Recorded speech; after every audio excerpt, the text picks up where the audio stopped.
A black teen is handcuffed by police while biking to school, accused of stealing the bike. What's the real story? How will he overcome prejudice? Watch this inspiring journey now. Don't forget to hit like, share, and subscribe to our channel to never miss our exciting videos. The morning sun hung low over the streets of East Oakland, its golden light slicing through the haze of exhaust and dust that clung to the air.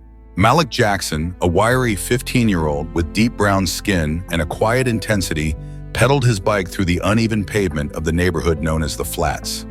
A patchwork of sagging row houses, cracked sidewalks, and corner stores with bars on their windows. His bike, a second-hand blue Schwinn with a slightly bent frame, was his pride, bought with every penny he'd scraped together from months of odd jobs delivering groceries for Mrs. Carter, sweeping the lot at Mr. Nguyen's auto shop, even hauling scrap metal for Old Man Jenkins. The bike meant freedom. A ticket out of the Flats each morning to Lincoln High, where he could dream of a future beyond these streets. But today that dream would be tested. Malik's breath came in steady puffs as he turned onto 82nd Avenue, the school just a few blocks away. His backpack bounced against his shoulders, stuffed with textbooks and a crumpled debate club flyer. His one escape at school, where his sharp mind and quick tongue had earned him respect, even if his worn sneakers and second-hand clothes hadn't. He didn't hear the siren at first, lost in thoughts of the upcoming debate tournament, but the flashing red and blue lights in his peripheral vision snapped him back to reality. A police cruiser pulled up beside him, its tires crunching gravel as it blocked his path. Malik slowed to a stop, his heart thudding, his hands tightening on the handlebars. Two officers stepped out. Officer Hayes, a broad-shouldered white man with a buzz cut, and Officer Lopez, a younger Latina with a tight bun and a guarded expression. "Get off the bike, kid," Hayes barked, his hand resting on his holster. Malik's stomach dropped, but he complied, swinging his leg over and planting his feet on the ground. "What's going on?" he asked, his voice steady despite the tremor in his chest. Lopez held up a phone, reading from a report. "We got a call about a stolen bike matching this description. Belongs to a Brandon Myers." "That's you?" Malik's brow furrowed, the name clicking into place. Brandon, the smug white kid from his history class, always flashing his new gear, always looking at Malik like he didn't belong. "No," Malik said, his tone firm. "This is my bike. I bought it myself." Hayes snorted, stepping closer, his shadow looming over Malik. "Bought it with what money?" "You're what, 14? Malik straightened, meeting the officer's gaze. "I'm 15, I work odd jobs. Saved up for months, I can prove it." Lopez raised an eyebrow, but Hayes wasn't listening. "We'll see about that. Hands behind your back." Before Malik could protest, the cold bite of handcuffs snapped around his wrists, the metal digging into his skin. He winced, his heart racing as Hayes pushed him against the cruiser, patting him down. "I didn't steal anything," Malik said, his voice rising. "Check my bag, there's a receipt." But Hayes ignored him, tossing the bike into the trunk with a clang that made Malik flinch. The ride to the station was a blur, the cruiser's interior smelling of leather and stale coffee. Malik sat in the back, his hands numb from the cuffs, his mind racing. He thought of Brandon, the way he'd sneered at Malik during class last week, mocking his debate. When, "Guess the ghetto kid's got a mouth on him." Malik had ignored it, but now he saw the pieces falling into place. Brandon wanted him out, wanted to humiliate him, and the bike was an easy target. But there was another problem: Malik's jobs. He wasn't old enough to work legally, a fact he'd hidden from everyone, even his mom, who thought he'd been doing chores for neighbors out of kindness. If the cops dug deeper, he'd be in more trouble than just a false theft charge. At the station, the processing room was a stark fluorescent-lit box with gray walls and a single metal table. Malik sat, his cuffs removed, but his hands still trembling as Hayes loomed over him. "Where'd you get the bike?" the officer demanded, his voice sharp. Malik took a deep breath, his debate training kicking in. "Stay calm, state the facts." "I bought it from Mr. Nguyen at the auto shop on 85th, he said, his tone measured. "I've got a receipt in my bag, and he can confirm it.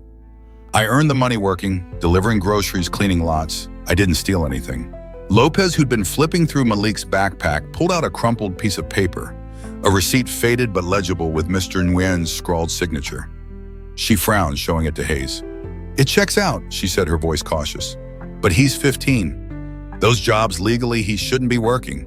Hayes smirked, leaning back against the wall. Well, looks like you've got more problems than just a bike, kid.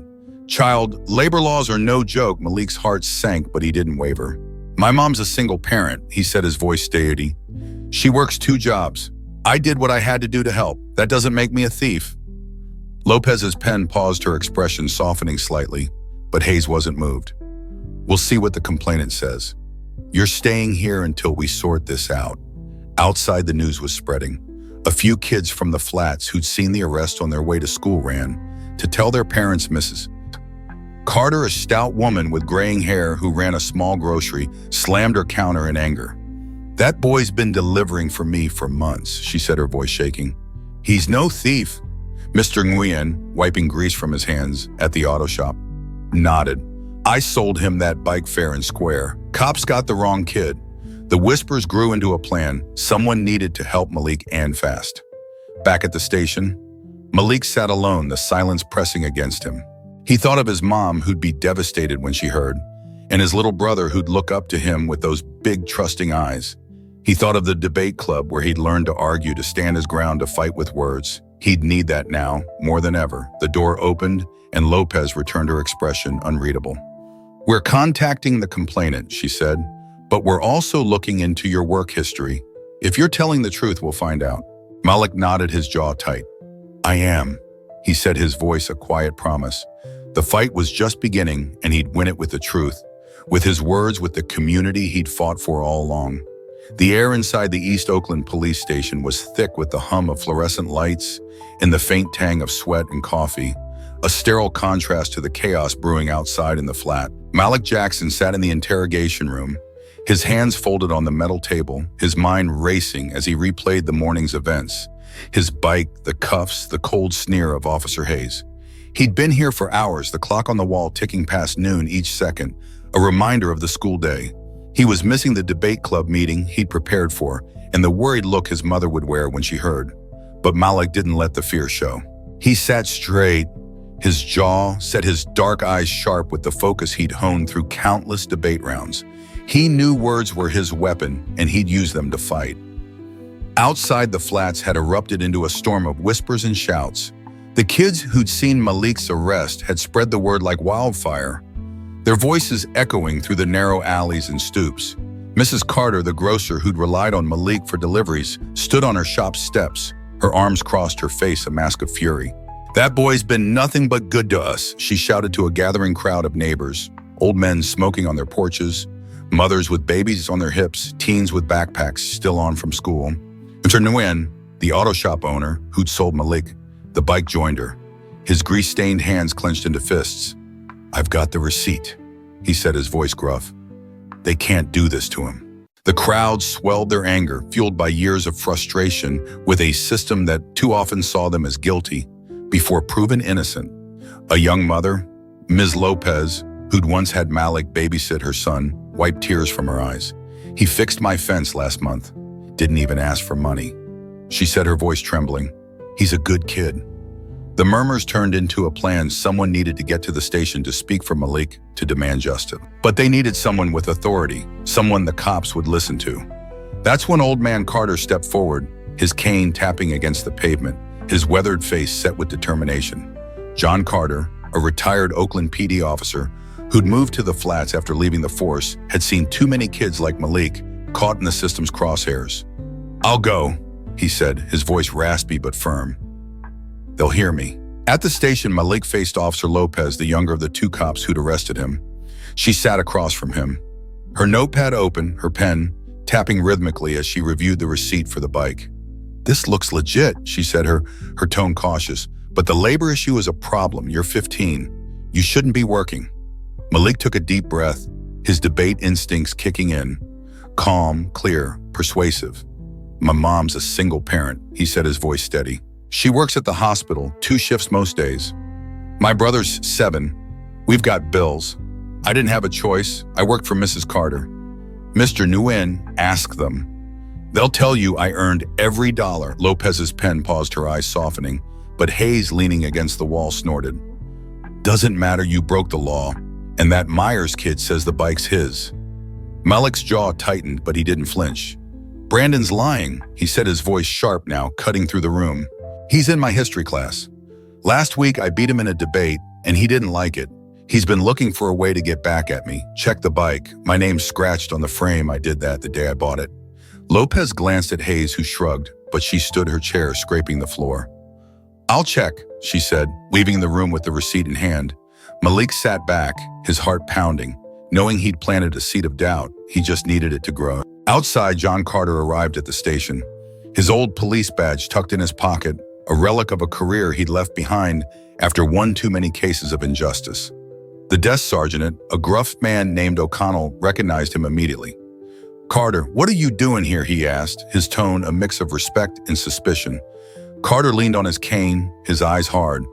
"You've got a kid in there, Malik Jackson. I'm here to speak for him. He's no thief, and I've got a whole neighborhood ready to back that up." O'Connell frowned, but Carter's presence carried weight. "I'll get the lead officer," he said, picking up the phone. The crowd from the flats followed, gathering outside the station, their voices rising in a chant. "Let Malik go! Let Malik go!" Mrs. Carter held a megaphone, her voice booming. "He's one of ours. You can't take him." Mr. Nguyen stood beside her, holding a copy of the bike receipt, waving it like a flag. The protest drew attention. Passers-by stopped, some pulling out phones to record the hashtag #FreeMalik beginning to trend on social media. The pressure was mounting, and inside the officers felt it. Lopez returned to the interrogation room, holding the bike in one hand, her expression conflicted. "There's a name scratched on the frame." "Malik," she said, her voice low. "Matches the receipt." Hayes crossed his arms, his scowl deepening. Could have scratched it after he stole it. But Malik saw the crack in their armor and pressed forward. "Call Mr. Nguyen," he said, his voice firm. "He'll tell you I bought it fair and square, and ask Brandon why he's doing this. He's got no proof." Lopez nodded, her resolve wavering. But before she could respond, the door opened and O'Connell stepped in. "You've got a visitor," he said, gesturing to Carter. John Carter entered his presence, filling the room despite his age. He nodded at Malik, a silent reassurance, then turned to the officers. "I'm John Carter, retired Oakland PD," he said, his voice steady. "I know this boy. He's been helping the flats for months, working odd jobs, fixing things, keeping kids safe. You've got the wrong kid." Hayes bristled, but Lopez held up a hand. "We're looking into it," she said, her tone cautious. Carter pulled out a list of names, neighbors ready to testify. "Check with them," he said, "and check that Myers boy story." Something's off. Malik watched his hope rising, but he knew this wasn't over. The labor issue still hung over him, and Brandon's lie had already done damage. He thought of his mom, who'd be getting off her shift soon, and the call she'd get her son in custody again, a victim of a system that saw him as less. But Malik wasn't done fighting. He looked at Carter, then at Lopez, his voice clear. "I'm not a thief, and I'm not a liar. You want the truth? Go find it." The room fell silent, the weight of his words settling in, and outside the chants grew louder, a community refusing to back down. The East Oakland police station buzzed with an uneasy tension as the afternoon sun dipped lower, casting long shadows through the grimy windows. Malik Jackson sat in the interrogation room, his hands resting on the cold metal table, his mind a storm of hope and defiance. The chant of "Let Malik go" from the crowd outside had grown louder, a rhythmic pulse that seeped through the walls, fueling his resolve. John Carter, the retired officer with his cane tapping softly against the floor, stood beside him, a steady presence amidst the chaos, and Officer Lopez hovered near the door, her notepad filled with scribbled notes, while Officer Hayes leaned against the wall, his arms crossed, his scowl etched deeper than ever. The evidence was mounting, but the truth was still a battle to be won. Carter broke the silence, his raspy voice cutting through the hum of the room. "I've got witnesses and proof," he said, pulling a worn envelope from his jacket. He handed it to Lopez, who opened it to reveal a faded receipt from Mr. Nguyen's auto shop. The blue Schwinn's details circled in black ink, along with a handwritten note confirming the sale. "Malik paid cash." Carter continued, his eyes steady. "I've also got statements from folks in the flats. Mrs. Carter, Mr. Nguyen, Ms. Lopez. They'll tell you he's been working honest jobs, helping the community." Lopez's pen moved quickly, jotting down the names, but Hayes snorted. "Work. He's 15. That's illegal." Malik's heart sank, but he didn't let it show. He leaned forward, his debate training kicking in. Calm, logical, persuasive. "I know it's against the rules," he said, his voice clear and measured. "But my mom's a nurse working double shifts at Oakland General. My dad's gone and my little brother's only 7. We're behind on rent on bills. I took those jobs to keep us afloat, delivering groceries, cleaning lots, hauling scrap. I didn't have a choice. Lopez's eyes softened, her pen pausing. But Hayes cut in. No choice. Doesn't make it legal, kid. You're in deeper than you think. Outside, the crowd had grown, spilling onto the station's front steps. Mrs. Carter held the megaphone, her voice booming. Malik's been delivering for me since June. He's a good boy, Mr. Nguyen stood beside her, waving a duplicate receipt. I sold him that bike myself, $150 all cash. Miss Lopez, the young mother pushed forward, her son clinging to her leg. He watched my kid for free when I was stuck at work. The officers inside heard the noise, the pressure mounting, and Lopez stepped out to confer with the desk sergeant. Carter turned to Malik, his voice low. Keep your head, son. They're listening, even if they don't show it. The door opened and Lopez returned, her expression conflicted. We've got the complainant on the line, Brandon Myers, she said, holding up her phone. Hayes dialed and Brandon's voice crackled through the speaker, hesitant at first. Yeah, I said he stole my bike, the boy muttered, his tone lacking conviction. Carter leaned in his presence, commanding, Why'd you say that, son? Got any proof? A pause stretched, then Brandon's voice broke. He's always got that bike, and I was mad. He beat me in a debate last week, and my dad's been on my case about grades. I wanted to get him back. The confession hung heavy, a crack in the case's foundation. Hayes slammed a fist on the table, his face red. So you lied. He barked into the phone. Brandon's voice shrank. Yeah, I'm sorry. Lopez ended the call, her eyes meeting Malik's. That clears the theft charge, she said, but the labor issue stands. We can't ignore that. Malik's stomach tightened, but he didn't back down. I broke a rule to survive, he said, his voice rising with passion. My mom's exhausted. My brother's hungry. You want to punish me for that? Then punish the system that leaves us no other way. I worked hard not to steal, but to help my family. That's not a crime, it's necessity. The room fell silent, the weight of his words sinking in. Carter nodded approvingly, his cane tapping once. He's got a point, he said to the officers. The kid's been shouldering what? No. 15-year-old should. You've got your truth now. Do the right thing. Lopez looked at Hayes, who rubbed his temples, his scowl softening into frustration. We'll need to consult legal, she said, her tone cautious. But the theft's off the table. We'll hold off on the labor charge pending review. Hayes muttered something under his breath, but he didn't argue. Outside, the crowd cheered as the news spread. Malik wasn't a thief. Mrs. Carter raised her megaphone. They're letting him go. The chant shifted to justice for Malik.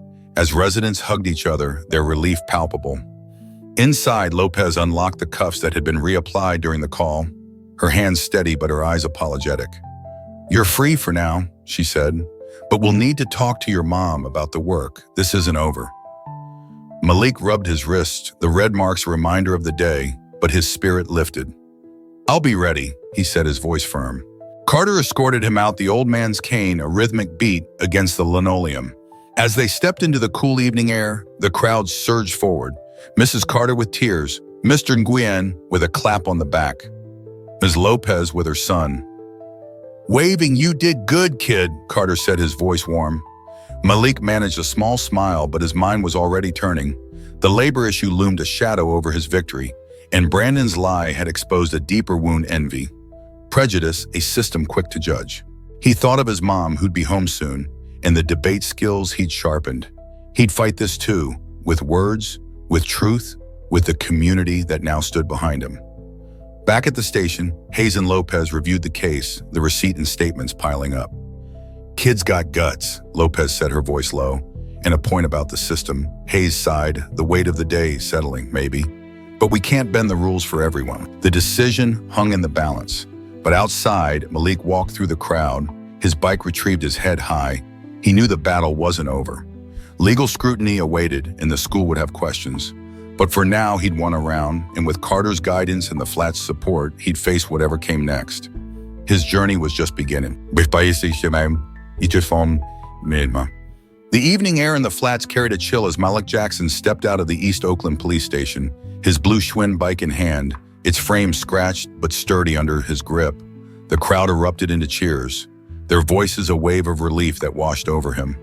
Mrs. Carter's booming laugh, Mr. Nguyen's gruff shout, Ms. Lopez's tearful smile as her son waved from her arms. John Carter, the retired officer with his cane tapping the pavement, stood beside him, his weathered face creased with pride. "You held your own son." Carter said, his voice warm but firm, "But this ain't the end." Malik nodded, the weight of the day still heavy on his shoulders, the red marks on his wrists, a silent reminder of the cuffs. He was free for now, but the battle had left scars and the road ahead was uncertain. The ride home was quiet, the streets of the flats glowing faintly under streetlights that flickered like tired eyes. Malik pedaled slowly, his mind churning with the officer's final words. Lopez's promise to contact his mom about the labor issue. Hayes's muttered warning about pending review. At home, a small apartment above a laundromat. His mother, Tanya, waited. Her nurse's scrubs wrinkled from a double shift, her eyes red with worry. She pulled him into a fierce hug, her breath hitching. "I got the call," she whispered. "I thought I'd lost you." Malik hugged her back, his little brother Jaden clinging to his leg, his big eyes wide. "I'm okay, Ma," he said, but the lie tasted bitter. He wasn't okay, not with the school looming, the whispers he knew would follow.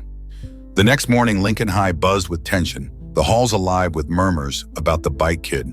Malik walked to class, his backpack heavy, his head high, but the stairs cut deep. Brandon Myers, the white classmate who'd falsely accused him, avoided his gaze, slumping in his seat with a face pale from shame. Mrs. Henderson, the history teacher, called him aside after the bell. "Malik," she said, her voice soft but strained, "the principal wants to see you." This situation has raised concerns. The concerns were clear: his work, his arrest, his presence. In the principal's office, Ms. Hargrove sat behind her desk, her glasses glinting. "We're glad you're cleared of theft," she said, "but your employment violates state law. We may need to involve child services." Malik's stomach dropped, but he kept his voice steady. "My mom needs me to help," he said. "I'm not hurting anyone." The meeting ended with a warning monitor: his behavior. "Meet with a counselor, but the damage was done." Whispers followed him through the halls. "He's trouble, probably still lying." Even some friends hesitated, their smiles forced. Malik sat through debate club, his usual confidence muted his mind on Carter's words. After school, Carter met him at the community center, the old man's cane tapping as he settled into a chair. "You've got a gift," Carter said, his eyes sharp. "That mouth of yours, it's your shield, but you gotta learn when to use it and how. Prejudice ain't gonna go away easy." He handed Malik a worn book, To Kill a Mockingbird. Its pages yellowed. "Read this, learn how to fight smart." The flats rallied around Malik, their support a lifeline. Mrs. Carter organized a meeting in her shop's back room, the air thick with the smell of spices and determination. Neighbors crowded in, Mr. Nguyen with a toolbox, Miss Lopez with a plate of tamales, Old Man Jenkins with a jar of coins. "We're starting a fund," Mrs. Carter announced, her voice firm, "for Malik's school books, his future. He's one of us." The room erupted in agreement, hands reaching into pockets, passing bills and change. Malik watched, his throat tight, the weight of their trust settling on him. "I don't need," he started, but Mrs. Carter cut him off. "You do. This is for you to rise, not just survive." The fund grew quickly. Neighbors chipping in from their meager earnings, a testament to the quiet good. Malik had done fixing fences, watching kids running errands. Mr. Nguyen added a bonus from the shop, his gruff voice softening. "You earned it, kid." Malik took the money, his hands trembling, but it wasn't just the cash. It was the belief, the hope. That night he sat with the book Carter gave him, the story of Atticus Finch resonating with his own fight. He thought of the debates he'd won, the way he'd turned Hayes's questions back on him at the station. His words had power, and he could wield them not just to defend, but to change. Carter visited again, teaching Malik how to structure an argument, how to read people, how to turn doubt into doubt of the accuser. "You want to be more than this," Carter said, gesturing to the flats, cracked streets. "Law school, that's your path. Use that brain." Malik nodded, the idea taking root. Lawyer advocate, a voice for those like him. But the school's scrutiny lingered. A counselor called him in, her questions probing. "Why work? Why risk it?" Malik leaned forward, his voice steady. "Because my family needs it," he said. "Because no one else will. You want to judge me, judge the system that forces kids like me to choose?" The counselor faltered, her notes blurring, and Malik saw the shift his words were working. At home, his mom sat with him, the fund money on the table. "This is a start," she said, her eyes wet. "But you gotta promise me school first, no more jobs." Malik nodded, his resolve hardening. "I'll make it legal," he said. "I'll fight for us, Ma, with a law degree." She smiled, a rare light in her tired face, and Jaden cheered, oblivious to the wait. The flats buzzed with hope, the fun growing, the community's faith in Malik solidifying. He walked the streets, his bike gleaming under new lights, his mind on Carter's lessons. The prejudice was still there, the school's doubts, the cops' lingering stares. But Malik felt a shift. His arrest had been a spark, his words a flame. He'd use them to burn through the barriers, to rise from the flats, to become the lawyer his people needed. The journey was long, but the first step was clear, and he was ready to take it. The years following Malik Jackson's exoneration in the flats were a slow burn of grit and growth, the kind of transformation that took root in the cracked pavement and blossomed under the weight of expectation. The community's fund had given him a lifeline: textbooks, secondhand laptops, even a new pair of sneakers. But it was his own resolve that carried him forward. Malik threw himself into school, his debate club meetings becoming a battleground where he honed his arguments, his words sharp and unyielding. Each went a step closer to his dream of law school. The flats remained his anchor, its streets a constant reminder of why he fought. But Lincoln High was a different beast, its halls still echoing with whispers of his arrest. The labor issue, a shadow that lingered in the counselor's files. Malik's mornings began early, the pre-dawn quiet of the apartment broken only by his mother's soft humming as she packed lunches for him and Jaden.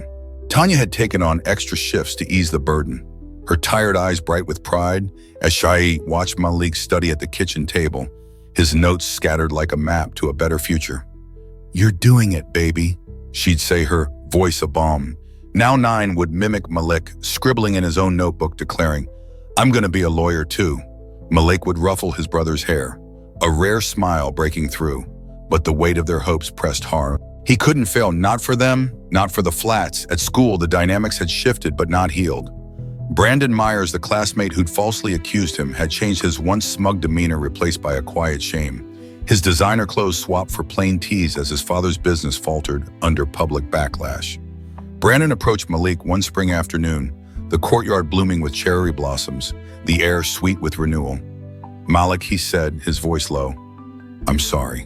For everything, I was stupid." Malik looked at him, the boy who'd nearly derailed his life, now humbled by his own mistakes.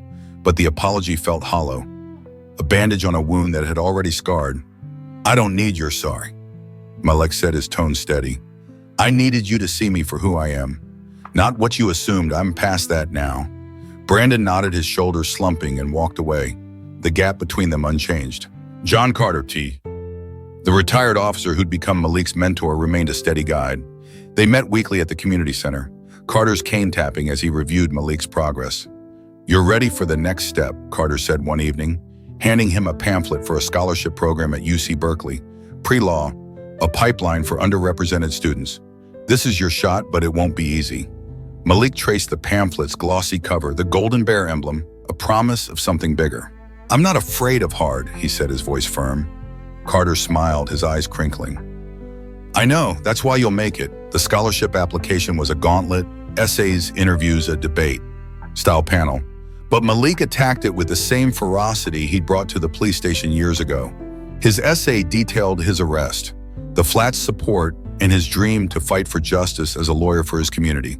The panel, a mix of professors and alumni, grilled him on his past. "You broke child labor laws," one professor said, her tone sharp. Malik didn't flinch. "I did," he said, his voice clear. "To keep my family fed.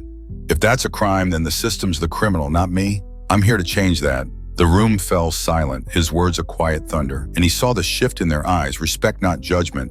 The acceptance letter arrived on a rainy April morning, Malik's hands trembling as he read the words.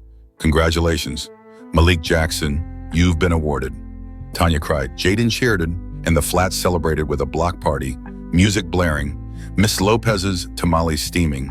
Mrs. Carter leading a toast. "To our lawyer," she shouted, her voice booming over the crowd. Malik stood among them, his heart full, but his mind on the future. Berkeley was a new battlefield, one where the flats wouldn't be there to catch him, where new prejudices awaited professors who'd doubt his pedigree, classmates who'd see his skin before his mind.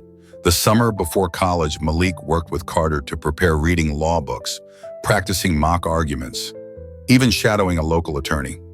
Carter knew the attorney. A black woman named Ms. Daniels took Malik under her wing, showing him the ropes of legal advocacy. "You've got fire," she told him after a mock trial, "but you'll need to channel it. The law's a marathon, not a sprint." Malik nodded, soaking in her advice, his dream crystallizing with each lesson. He also helped the flats install more security cameras, a project born from his arrest, ensuring no kid would face what he had without proof. Berkeley's campus was a shock: towering buildings, manicured lawns, students with confidence Malik envied but refused to emulate. His first semester was a trial by fire professors who spoke in legalese classmates, who whispered about affirmative action kids late nights in the library with a pile of case studies. But Malik thrived, his debate skills a weapon, his story a shield. He joined the Black Law Students Association, finding a community that understood his fight, and his grades soared, earning him a spot on the dean's list. The flats followed his progress through letters and calls missing. Carter's voice crackling with pride. "We knew you'd do it, Malik." By his sophomore year, Malik had grown into himself, taller, broader, his voice deeper, his eyes sharper. He interned with Miss Daniels during breaks, taking on pro bono cases for the flats, his first taste of real advocacy. But the prejudice lingered: peers who questioned his place, professors who graded harder, a system that still saw him as an exception, not a rule. He pushed through, his mother's tired smile, Jaden's admiration, and Carter's lessons driving him. He'd made it out of the flats, but he carried it with him, a fire that would fuel his journey to the bar and beyond. The Oakland skyline shimmered under the late afternoon sun, a mix of glass towers and weathered brick that spoke of a city caught between progress and its past. Malik Jackson, now 28, stood outside the Alameda County Courthouse, his tailored suit a far cry from the worn hoodies of his teenage years, his briefcase heavy with case files he'd made. It graduated top of his class at UC Berkeley, passed the bar on his first try, and built a reputation as a fierce advocate for the marginalized, especially the Black and brown communities of East Oakland. But today, as he adjusted his tie and stepped through the courthouse doors, he wasn't just a lawyer. He was a man coming full circle back to the flats to fight for a kid who reminded him too much of himself. Malik's journey to this moment had been a marathon, each step a testament to the fire he'd carried since that day on 82nd Avenue, when he'd been cuffed for a crime he didn't commit. After Berkeley, he'd clerked for Ms. Daniels, the attorney who'd mentored him, taking on pro bono cases that honed his skills: evictions, wrongful arrests, systemic bias. He'd opened his own practice 2 years ago, a small office in the flats, its walls lined with photos of his family, the community, and a faded pamphlet from his scholarship days. His mother, Tanya, now retired from nursing, and his brother, Jaden, a high school senior with dreams of engineering, were his anchors. Their pride, a constant fuel. John Carter, though, frailer now, still called weekly, his raspy voice a reminder of the lessons that shaped him. The case that brought Malik back to the courthouse was personal: a 16-year-old named Darius, a black teen from the flats accused of stealing a laptop from a tech startup in the gentrified part of town. The evidence was flimsy: a grainy security camera showing a boy in a hoodie, a white employee's shaky identification, and a police report riddled with assumptions. Darius had been arrested blocks from the scene, walking home from a friend's house, his hands empty, but his skin enough to make him a suspect. Malik had taken the case pro bono, his heart racing when he met the boy. Darius's defiant eyes, his quiet anger, his insistence on innocence, all echoes of Malik's own past. "I didn't do it," Darius had said, his voice trembling.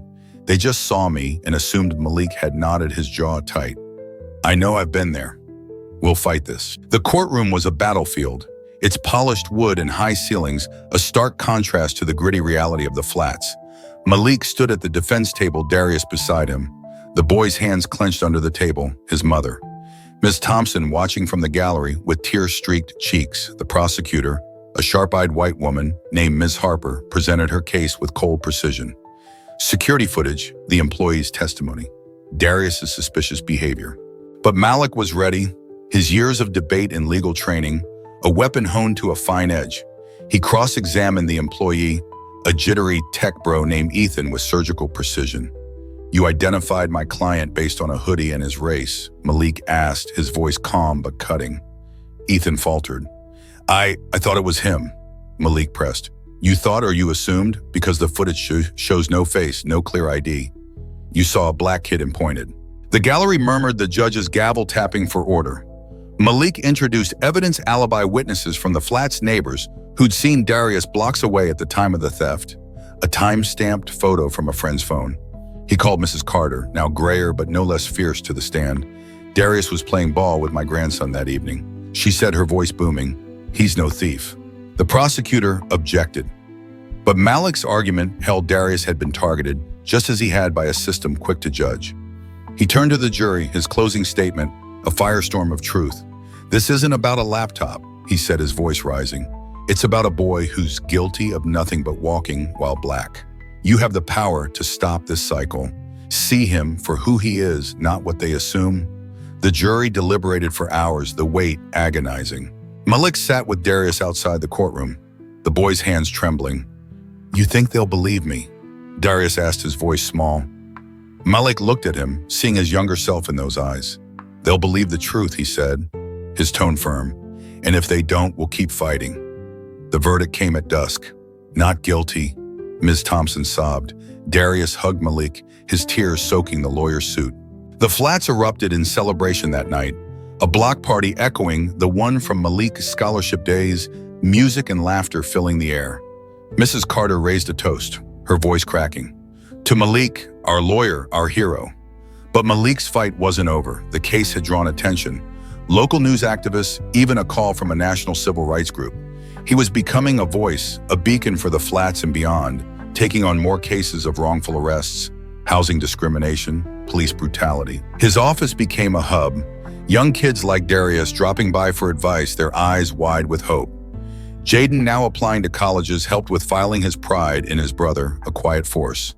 Tanya framed Malik's law degree, hanging it above the kitchen table, her smile brighter than ever.